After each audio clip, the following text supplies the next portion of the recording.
5.3 દાખલા નંબર 7 આકૃતિમાં એક સમાંતર બાજુ ચતુષ્કોણ HOPE દર્શાવેલ છે. XYZ ખૂણાના માપ શોધો. ખૂણો શોધવા કયા ગુણધર્મનો ઉપયોગ કર્યો છે તે જણાવો. ચતુષ્કોણ આપેલું છે HOPE. તો ચતુષ્કોણમાં આપણે વિકર્ણ HP દોર્યો તો બે ત્રિકોણ બને છે. વિકર્ણ HP થી બે ત્રિકોણ બને. ત્રિકોણ HOP આપણે ત્રિકોણ HOP લઈએ તો HOP માં y અને z અંતઃસમૂહ કોણ છે અને 70° નો ખૂણો છે એ બહિષ્કોણ છે. તો આપણે જાણીએ છીએ કે ત્રિકોણના બહિષ્કોણનો સરવાળો બંને અંતઃસમૂહ કોણના સરવાળા બરાબર થાય. તો HOP માં બહિષ્કોણ નો સરવાળો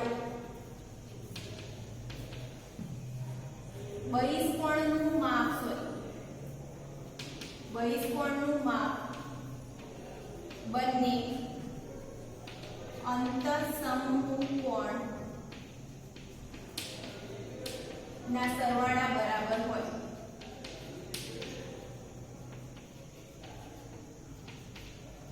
તો અંતઃસમૂહ કોણ y અને z છે. તો y અને z નો સરવાળો શેના બરાબર હશે? બહિષ્કોણના માપ બરાબર. બહિષ્કોણ છે 70. તો સોરી y + z બરાબર 70. સમી પરિણામ નંબર આપણને એક મળ્યું. y + z બરાબર 70. પરિણામ નંબર 1. બીજું ચતુષ્કોણ આપણે લઈએ HEP.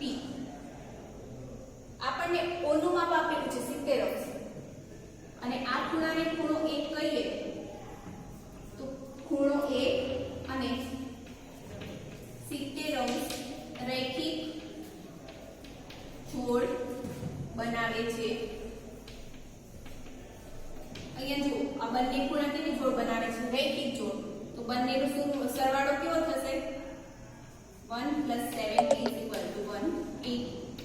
માટે ખૂણો 1 બરાબર 180 - 70 110.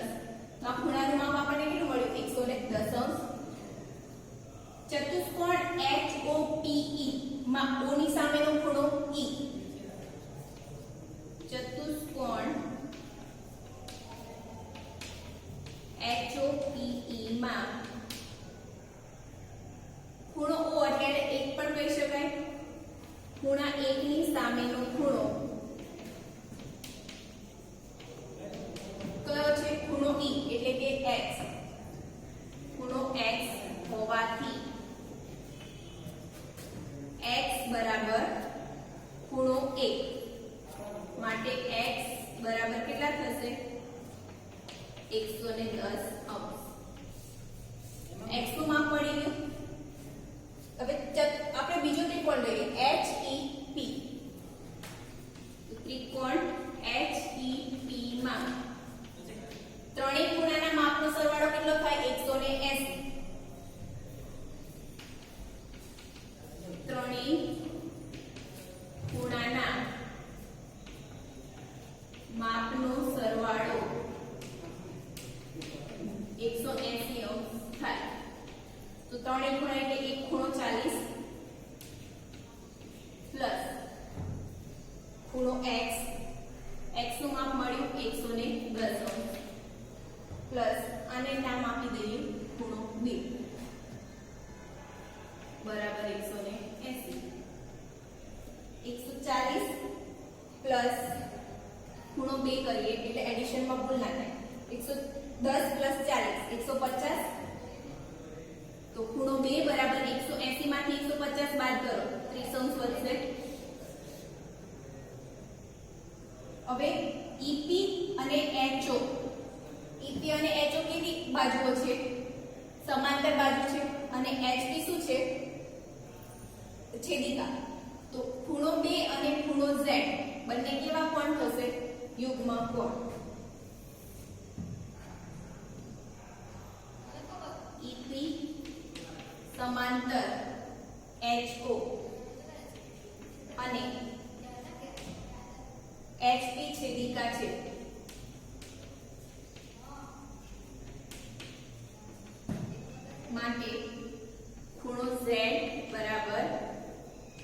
2 z નું માપ કેટલું થશે જે ખૂણા 2 નું માપ છે 30 અંશ x મળી ગયો આપણને x ની કિંમત z ની કિંમત મળી ગઈ શોધવાનું હવે શું રહ્યું y તો y ની કિંમત પરિણામ 1 માં મૂકો z ની કિંમત પરિણામ 1 માં મૂકતા z ની કિંમત પરિણામ 1 માં મૂકતા z ની કિંમત 30 plus y is equal to 70 અંશ માટે y બરાબર 70 ઓછા 30 કેટલા થશે 40 x બરાબર કેટલા મળ્યા 110 y 40 અને z 30 અંશ દાખલા નંબર 9 ઉપરની આકૃતિમાં RISK અને CLUE સમાંતર બાજુ ચતુષ્કોણ છે તો x શોધો આપણને જે ચતુષ્કોણ આપ્યું છે એમાં બીજા બે ચતુષ્કોણ બન્યા છે પહેલો ચતુષ્કોણ વ્હાઇટ ચોકથી કરું છું RIS અને K એટલે એક ચતુષ્કોણ આ થયો અને બીજો રહ્યો CLUE બે ચતુષ્કોણ બને છે એમાં એક ખૂણાનું માપ આપ્યું છે 120 અંશ તો સૌથી પહેલા આપણે RIS કે ચતુષ્કોણ લઈએ તો ચતુષ્કોણ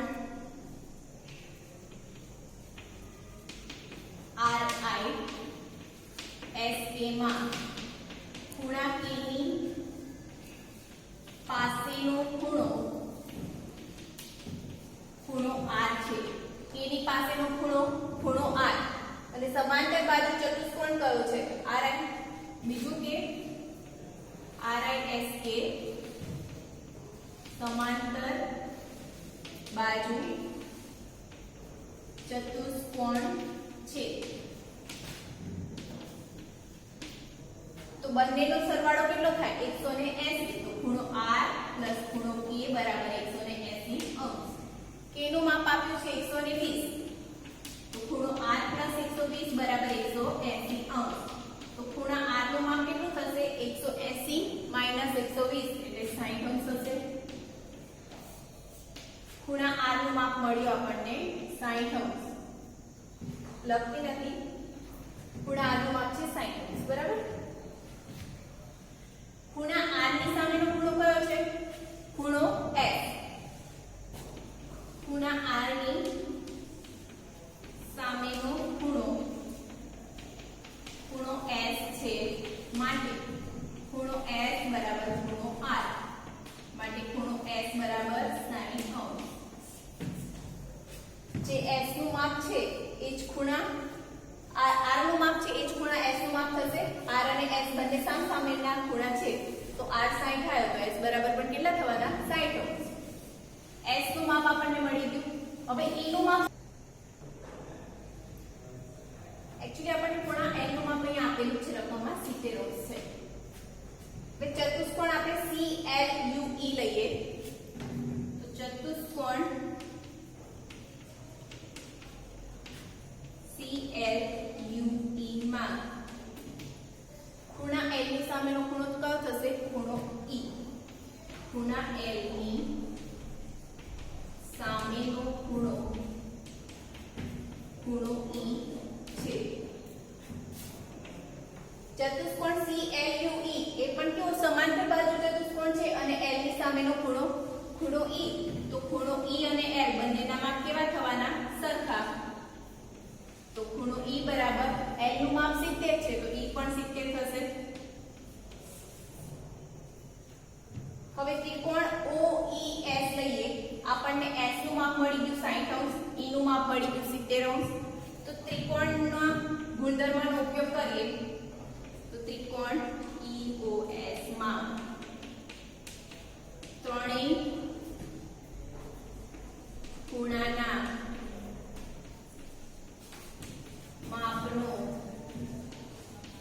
સરવાળો 180 અંશ થાય માટે ખૂણો E પ્લસ S પ્લસ આ જે ખૂણો O છે એનું x નામ આપેલું છે તો આપણે x જ લખીએ પ્લસ x બરાબર 180 E નું માપ કેટલું મળ્યું 70 પ્લસ s કેટલા છે 60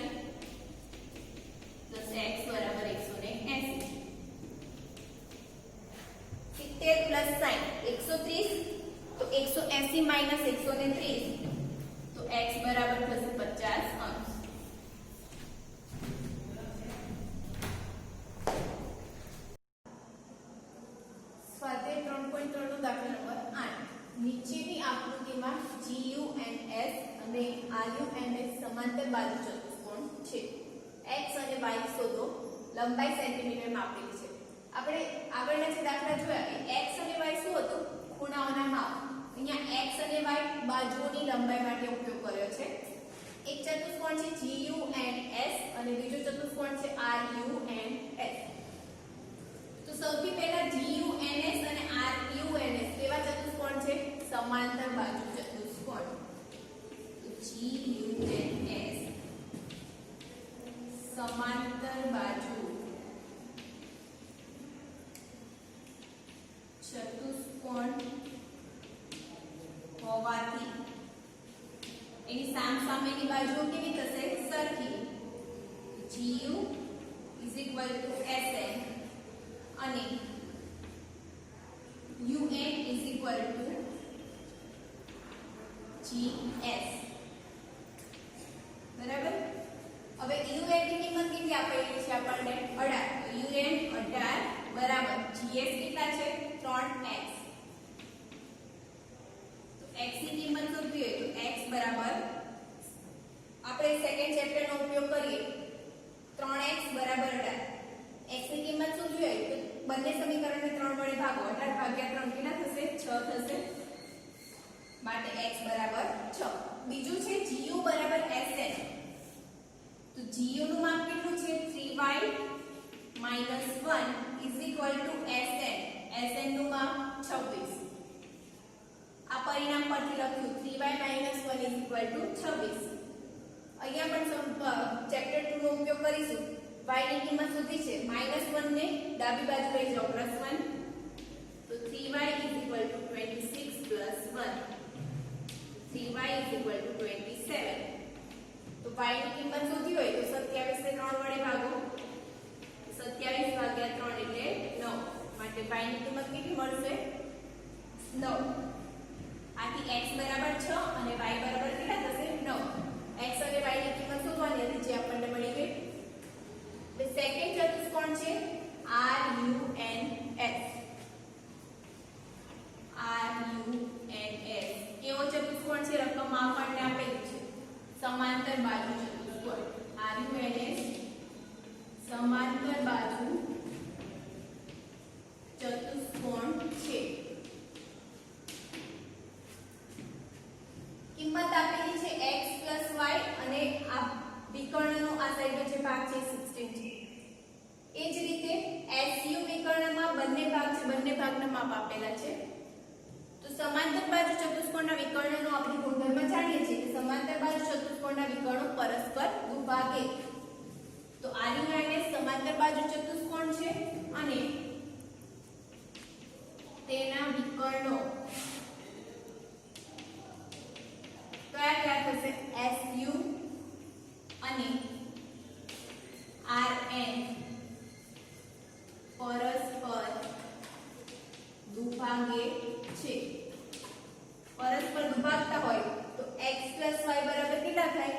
16 અને y + 7 = 20. તો પહેલા આપણે લખીએ y + 7 = 20 અને x + y = 16. માટે y ની કિંમત શોધવી હોય તો 7 ની બાજુ જશે જમણી બાજુ. તો 20 - 7 થશે. માટે y બરાબર 20 માંથી 7 જાય તો 13. x + y 16. y ની કિંમત અહીં આપણને મળી ગઈ કેટલી છે? 13. x + 13 બરાબર 16.